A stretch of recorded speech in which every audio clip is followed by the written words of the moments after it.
Okay, well, we're just very pleased to have Maria Snegovaya with us today for her lecture. She is currently a visiting scholar at the Institute for European, Russian, and Eurasian Studies at George Washington University, and also a postdoctoral scholar at the Kellogg Center for Philosophy, Politics, and Economics at Virginia Tech. Her work came to my attention in the various journals that she publishes in, but also through a project that she's collaborating with the Center for European Policy Analysis and the Levada Center on modernizing Russia. And she has co-authored several really interesting papers, which she's not going to talk about today, but just so that you know she's done things other than what she's talking about today. She earned her PhD at Columbia, and she has a candidat in economics and a BA in economics and finance from the Higher School of Economics. As I mentioned, she's published in a wide variety of different journals, including West European Politics, the Journal of Democracy, and Post-Soviet Affairs. She's going to be speaking today about a paper that she published in Post-Soviet Affairs called Guns to Butter, Sociotropic Concerns and Foreign Policy Preferences in Russia. So with that, I'll turn it over to Maria, and we look forward to a very interesting and stimulating discussion. Thank you very much, Catherine, for the introduction. I'm now going to share my screen. All right, I hope everything's good and visible to everyone, correct? Excellent. So thank you so much for the Center for Russia, East Europe, and Central Asia for having me today. I'm really honored to be presenting to such a professional and knowledgeable audience. And as Catherine correctly pointed out, I actually focus on Eastern Europe and Russia and the interesting interplay in which their domestic and foreign policy end up influencing the developments in these countries. Today's presentation is essentially one of the research I have done on this topic. The presentation is entitled Guns to Butter, and specifically I present the results of my experimental survey, in which I tried to answer the question, to what extent the existing economic constraints limit the foreign policy options available to Kremlin elites. Usually, when we talk about the Kremlin's foreign policy, the discussion focuses more on the supply side, so to speak, on what the Kremlin elites want, what their goals are, what they're trying to achieve.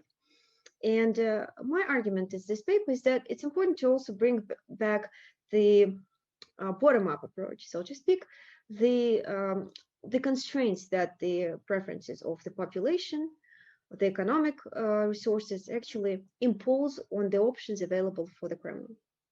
Why is this relevant? Well, I mean, at this point since 2014, I think we all understand the importance that and the role that the Kremlin foreign policy decisions play in our lives, especially for Ukrainians, but also to some extent to the United States, given the ongoing social media interference in the US domestic process. Therefore, I think this is sort of the questions that are very important for us to understand, especially in light of the ongoing protests in Belarus and the rumors that have been spreading, especially last year in the last fall, about possible Kremlin's incursion into Belarus, to what extent that is likely. And in today's presentation, I will try to address at least somewhat some of these questions.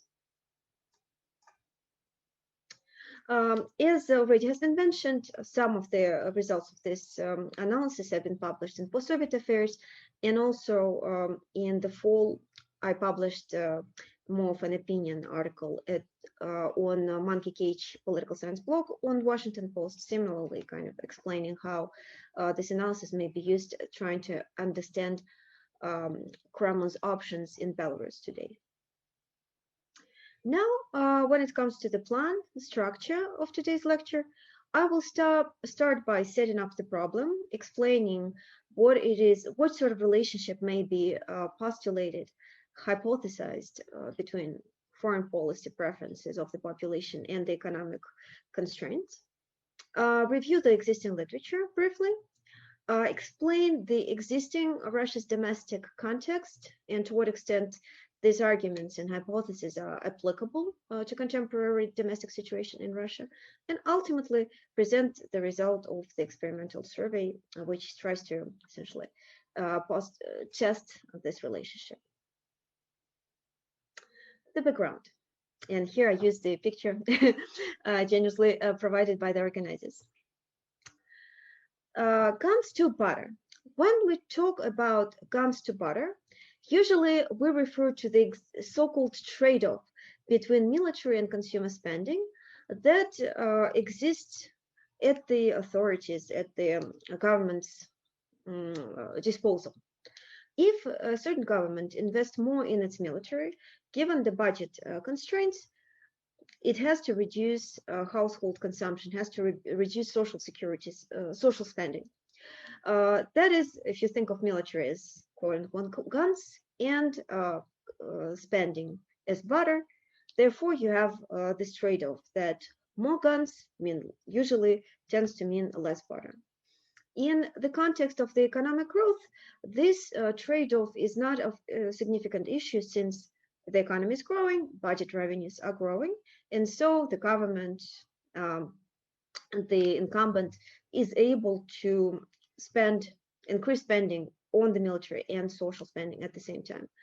But under conditions of the economic stagnation or decline, when there is an overall production decline, in that situation, the incumbent is faced with a choice whether to prioritize guns over butter or the other way around.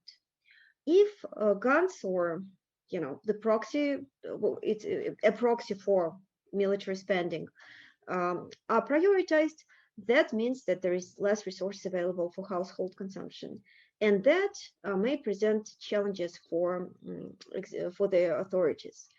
Of course, the challenges, the problems that are faced by the authorities are more pronounced in democratic setting, but even in autocracies, we see there is sometimes a problem for the government.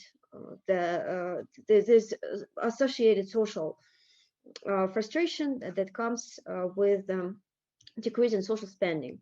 And by some accounts, that's one of the problems that brought down eventually the Soviet Union, when overspending on the military, on the means of production, and ended up underinvesting into social consumption and eventually contributed to the collapse of the Soviet system. So therefore, this sort of constraint should not be taken lightly, even by autocrats. However, in recent years, some skepticism emerged about whether these considerations may be applicable to the context of contemporary Russia and Russia's foreign policy consideration and military planning.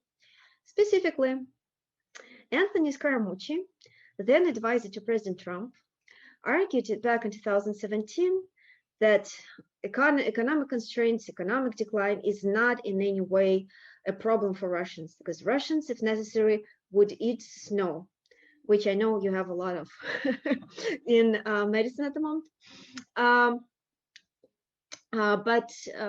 But they will not surrender to the economic pressure imposed on them by the sanctions or any other economic pressure. So today, one of the goals of today's presentation precisely is try to address this question. Is that true? Are Russians prepared to eat snow no matter what in order to support their authority decisions? When we look at the contemporary literature on the topic, there are two streams of literature that try to address this question. The first one I called Rally Around the Flag stream of scholarship. The other one I called Audience Cost, but this certainly not very, it's just a name of these streams of literature. I think they actually are much broader than these two concepts entail. First, the Rally Around the Flag concept argues that in general, overinvestment in the military, the military rhetoric, militarism in the country actually may be beneficial for the authorities, because by invoking the danger of external threats in times of economic hardship, the authorities may be successfully shifting the public attention from domestic economic issues on something else, right? On this particular context, some external threats and challenges. And therefore, a small victorious war, for example, is always beneficial for an autocrat in this situation, allowing him or her to shift the public focus towards this militarization. From this perspective, increased militarization, militarism, military narratives, like belligerent narratives, may actually be beneficial for the authorities and able to distract the focus of the public from the negative economic dynamic. In the Russian context, there is some literature that certainly points in that direction. Specifically, in their study, Sirotkin and Zavadskaya, I think it's also published in Post-Soviet Affairs, they show that Russian respondents tended to evaluate Putin's performance more favorably when, together with economic priming, they also received information about Crimea annexation, priming on Russia's successful actions in Crimea. Essentially, in this sense, Crimea Prime is able to overcome the information about negative economic situation in the country. So this evidence seems to be hinting towards the presence of rally around the flag effect. However, there is also an alternative stream of literature that actually points us in a different direction. The audience cost, I call it audience cost, although I think there's actually this particular argument actually extends beyond the audience cost. Audience cost is a slightly different idea, but essentially they communicate the same main thought. That is, there is domestic public opinion constraints incumbent foreign policy discretion. This argument was primarily developed for democracies, on which, of course, as we know, in the United States, there is certain limits to the extent that the incumbent president can go without essentially facing quite a serious public backlash about their foreign policy actions, particularly when it comes to military interventions.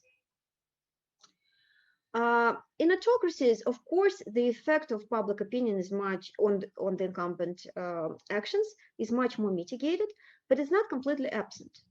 And there is significant literature that also demonstrates that even in the autocratic political setting, the policy success is also somewhat conditioned on popular support. So public is not completely absent from autocrats' consideration. In Russia, again, there is quite a few studies that also seem to point in that direction. The existing or significant significant constraints on the discretion of Russian authorities, particularly economic constraints. Specifically, so we noticed that these studies show that there is a relationship between how a perception of the economic situation, personal of macroeconomic situation, actually conditions perception of foreign policy by the actions by Russian authorities.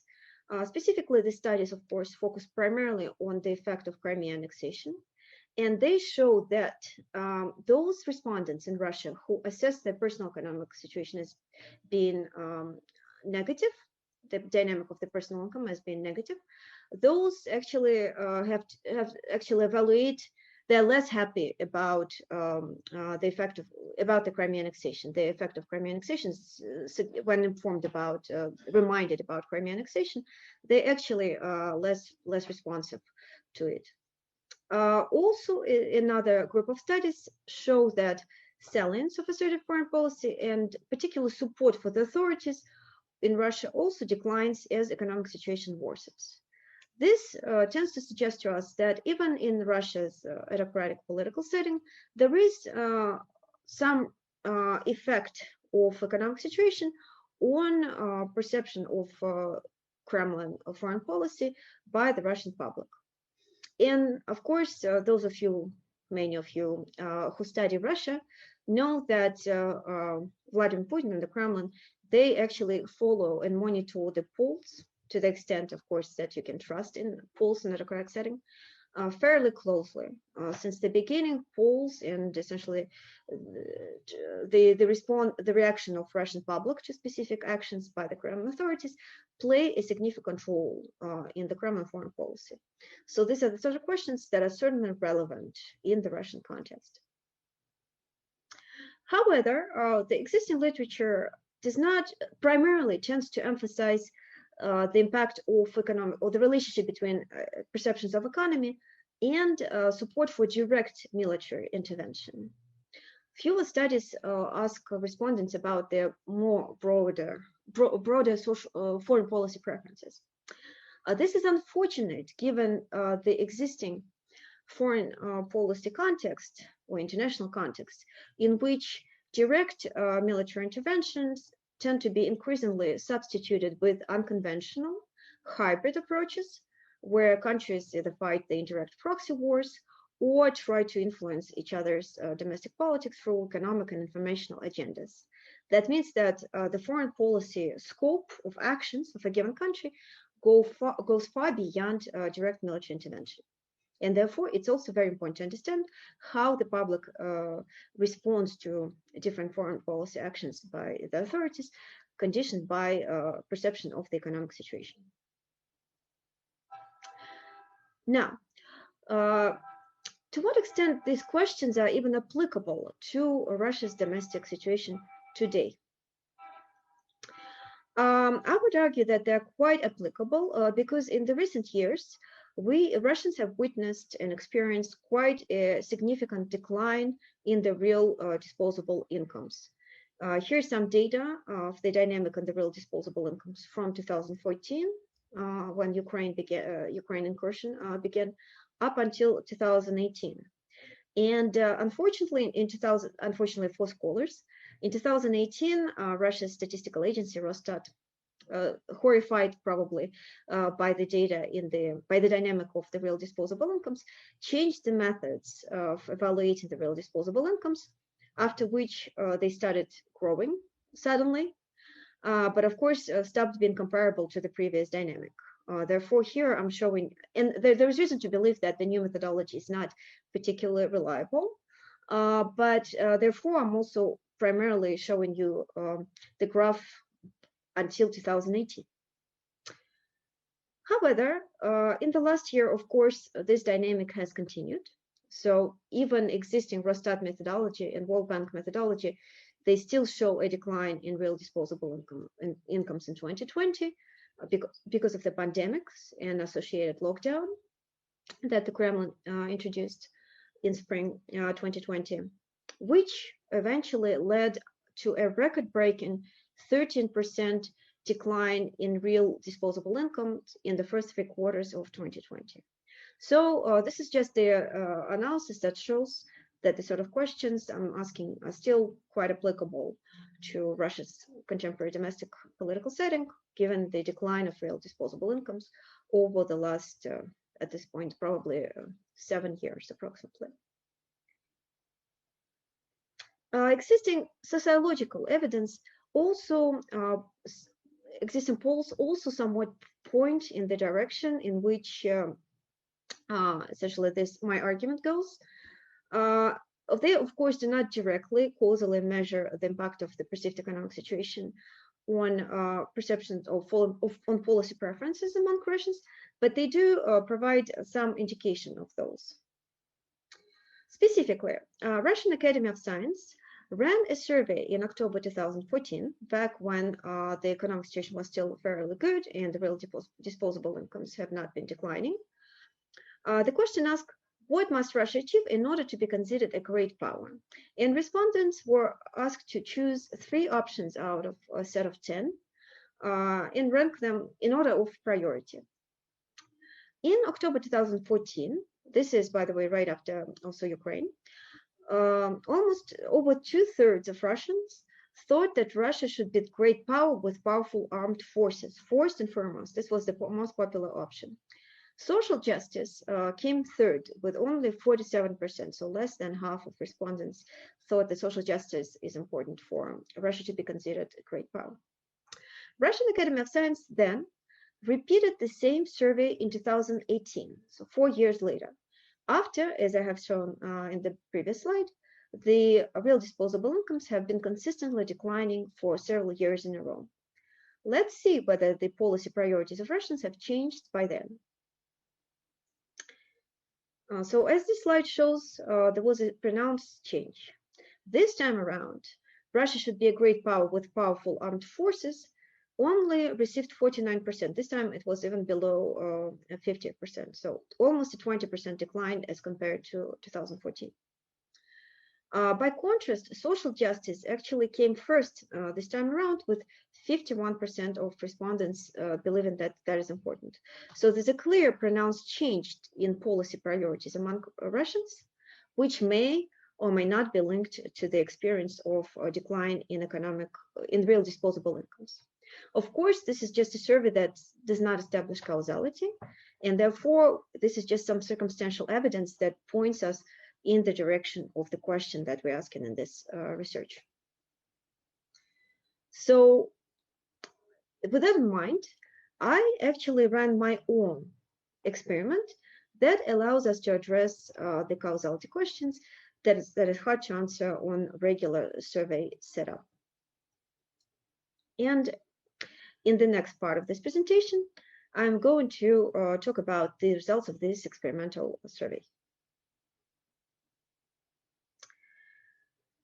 This experimental survey was run in summer 2019, thanks to the generous support of Carnegie Corporation in New York, and on the platform of the Center for Independent Social Research, based in St. Petersburg, one of the most respected polling centers in Russia.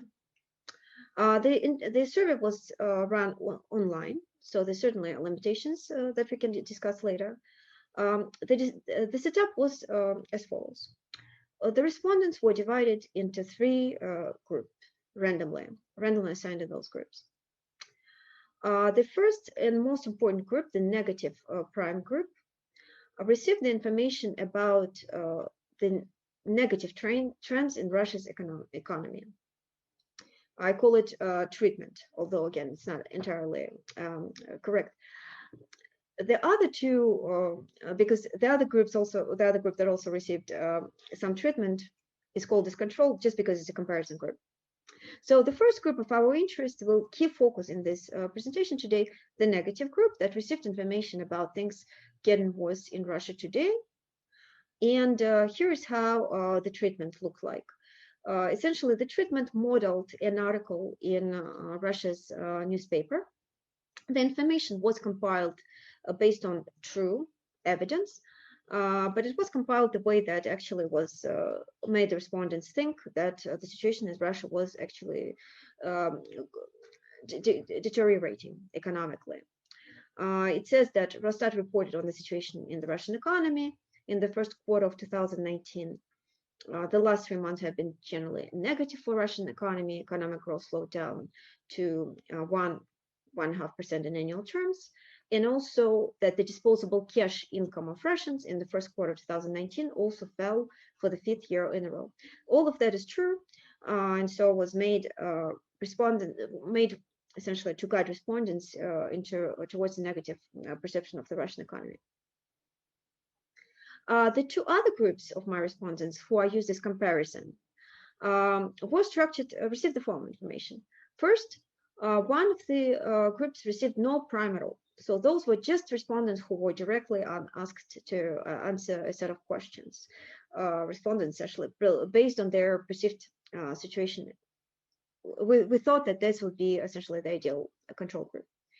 But it's also possible that respondents who live in Russia at the time, given the evidence that I provided, experienced negative impact of the economic situation already. So even if they're not provided any information about the economy, they still might be thinking that the economy is doing worse, and therefore the impact of our treatment will not be as pronounced. So in order to control for that, I also introduced a positive prime group. This group was provided with information about positive trends in Russia's economy. As before, all of the information was gathered from actual sources, so this is all true, but it was structured in a way that made respondents believe that the economy was doing well. So here's how the positive treatment was structured. It looks absolutely identical to the negative prime, to the negative treatment, and you will notice that it pretty much says the same. The only difference is that instead of the economic growth here, I refer to industrial production index, which grew. It's true, it grew back in 2019. And also the real wages are referenced instead of cash incomes that also grew in natural terms. So this actually allows us to provide the respondents with completely true information, but at the same time prime them in the direction that is beneficial for this study's purposes. And as I mentioned before, the third group received no treatment at all. Subsequently, I asked my respondents a set of foreign policy questions and compared the answers first in the negative group against the group that received no prime at all, and in the negative treatment group against the group that received positive prime, essentially to see if the respondents were going to be different in the way that is theoretically linked to my hypothesis. There was also controls for individual level predictors such as gender, age, education, and incomes. Errors were clustered in primary sampling unit, and I said I used a number of models for probit or for robustness checks, but here I present the results of the ordinary least square regression, since the coefficient is the easiest to interpret. Just a reminder that again, my key hypothesis is that the respondents in negative socioeconomic treatment group will prioritize domestic economic issues over assertive foreign policy issues. Now, first, let us see the result, whether the treatment worked at all. So this slide shows the result of the manipulation check. The question was asked at the very end of the survey, and it asked respondents, how do you see the dynamics of the economic situation in Russia? So there is 4 possible options, and high number is associated to better perception of Russia's economy. The graph, for those of you unfamiliar with this graph, I will just quickly explain that the red line, the red vertical line refers to essentially 0, and the points, blue and the red one on the graph, they refer to the difference between the respondents in the negative group and the positive group. So for the difference to be significant, the confidence interval, the horizontal line surrounding these dots on the graph, should not be crossing the red vertical line. So far on this graph, you see that both blue and the red dots are significant, both coefficients are significant. And what do those coefficients refer to? So the blue dotted line corresponds to comparison of the group with negative prime against the group that received no treatment at all.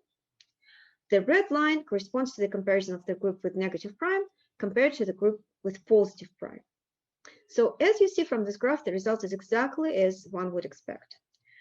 So the blue line, the blue dot and surrounding confidence interval is the difference between the group with negative prime to the group with no prime. You see that the assessment of the economic situation has significantly worsened following treatment exposure, but not as strongly as it has declined after when we compare negative the group in the negative group with the group that received positive prime.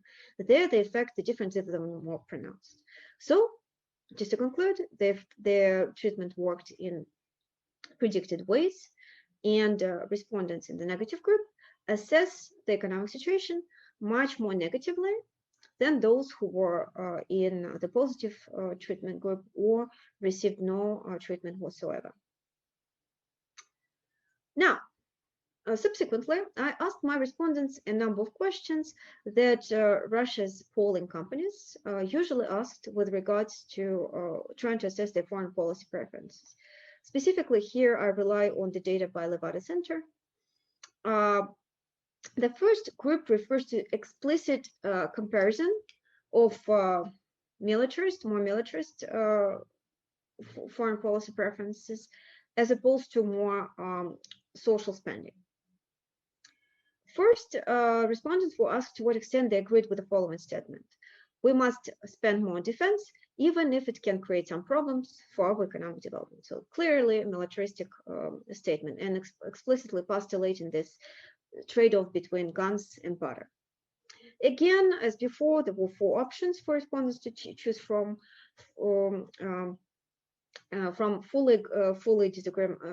complete disagreement to complete agreement. The second question asked them to agree whether Russia's internal problems now are more important than any external threats. So it's the opposite argument in some ways.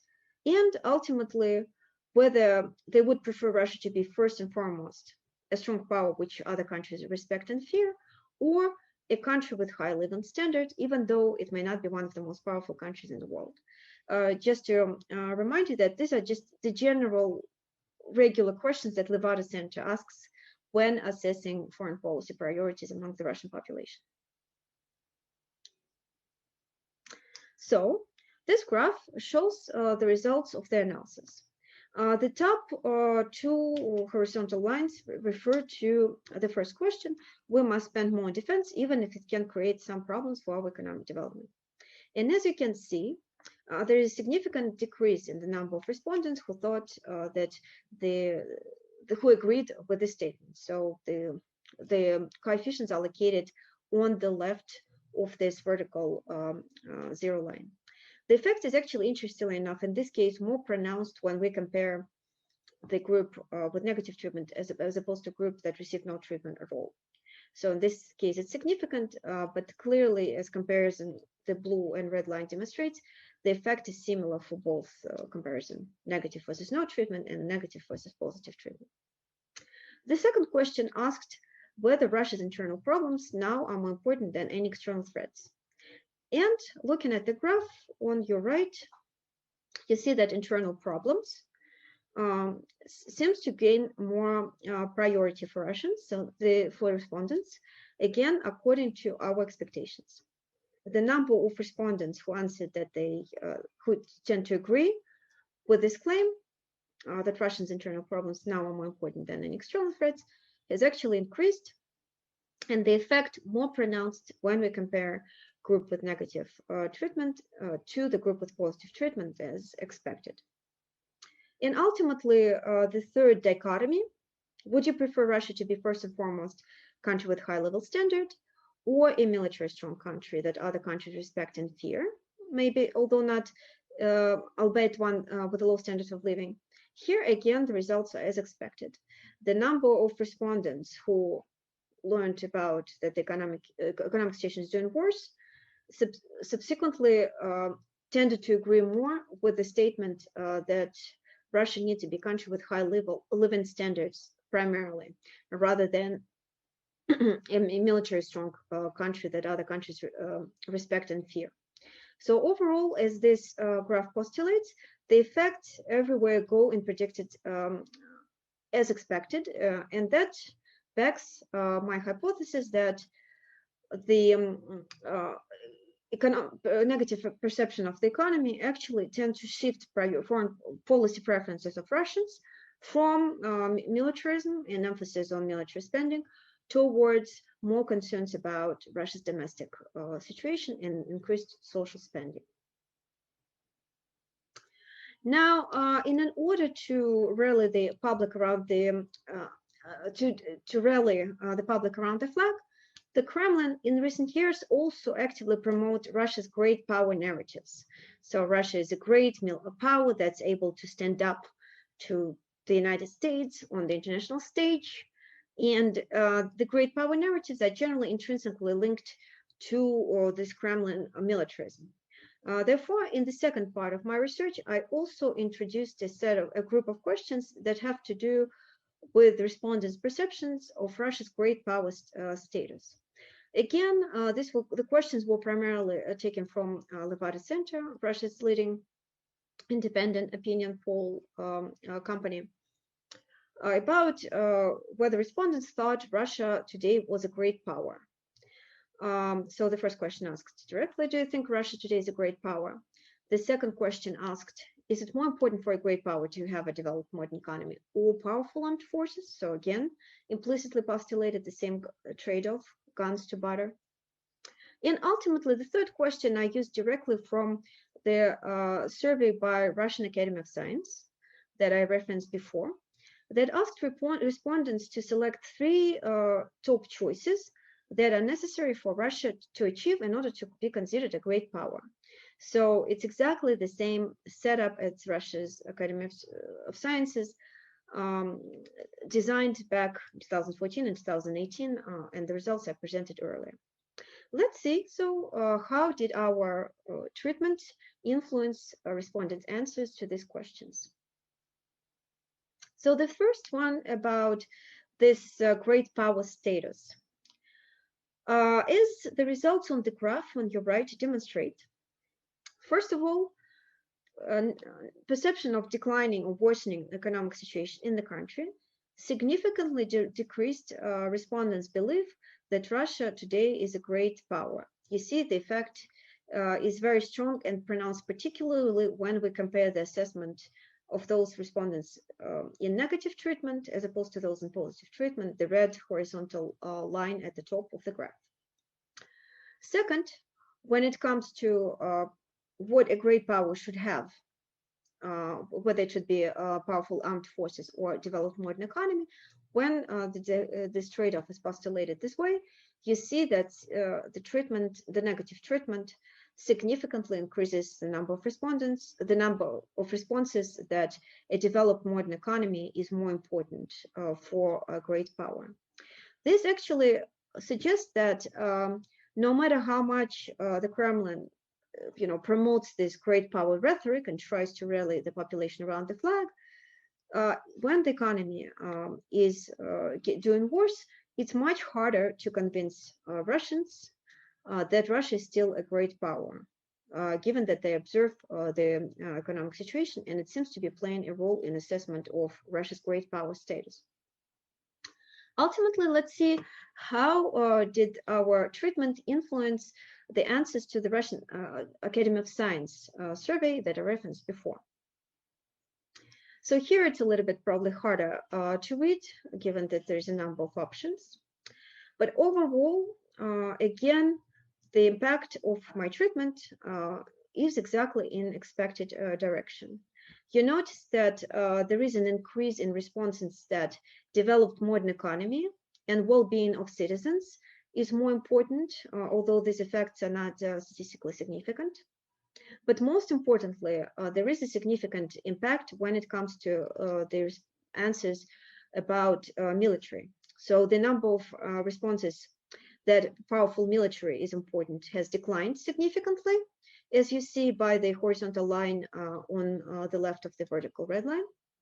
And also that there's also significantly fewer respondents who answered that Russia should be regulating international conflicts in order to be considered a great power among those respondents who perceived the economic situation as doing worse, or who were shown this treatment about negative trends in Russia's economy.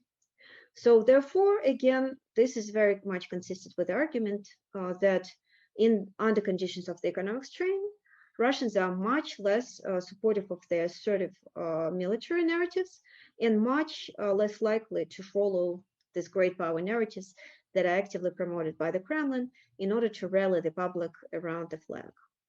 This evidence seems to be going precisely in line with our hypothesis. And ultimately, let me conclude with some of the summary of the key findings and the main implications. So first of all, as the analysis above has demonstrated, the respondents who received negative economic prime tended to less likely to support increased military spending by the Russian authorities and less likely to consider Russia a great power. Simultaneously, the respondents in the group with negative economic prime were also more likely to believe that the Russian state should prioritize domestic economic agenda over assertive foreign policy agenda, so prioritize butter over guns, and more likely to believe that the authorities should prioritize countries' economic well-being, citizens' economic well-being over military might. In most cases, in line with expectations, the differences was stronger for positive group as compared to negative treatment than neutral, or the group without prime, as opposed to a group with negative prime. Now, talking about implications of these findings, as I suggested, we should probably think about what it means for ongoing situation in Belarus. A lot of analysts have postulated that given the unrest and protests in Belarus, the Kremlin may be tempted to sort of repeat something similar that we have seen in Ukraine for military intervention and trying essentially to perhaps, I don't know, annex parts of Belarus, or at least to restore order for military means. I argue that given the presented evidence and continuously worsening economic situation in Russia over the recent years, these actions are unlikely to be very favorable for the Kremlin domestically. The respondents today in Russia today, because of the economic problems, do not seem to be very supportive of assertive and military of a certain foreign policy by the Kremlin, and therefore, given the evidence that are presented here, these actions may actually end up hurting the Kremlin rather than be anyhow beneficial for the Kremlin. That may be one of the reasons why until recently the Kremlin support for Lukashenko was quite indirect, not very pronounced. There was no any open military support. And of course, just to conclude that, of course, there are significant limitations of this study.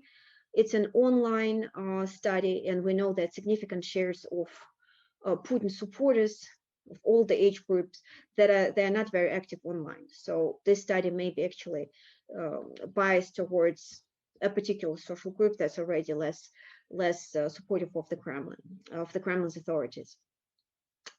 Next, it's many of the questions postulate direct military versus economic trade-off, while in reality, of course, citizens are never offered this trade-off directly. So they may not be realizing that Crimea annexation, for example, comes with direct economic costs, and therefore they might be more supportive of Crimea annexation in some contexts, since this trade-off is not explicitly postulated. Therefore, it's recommended that future studies take these limitations into account and perhaps try to come up with designs that essentially acknowledge these limitations.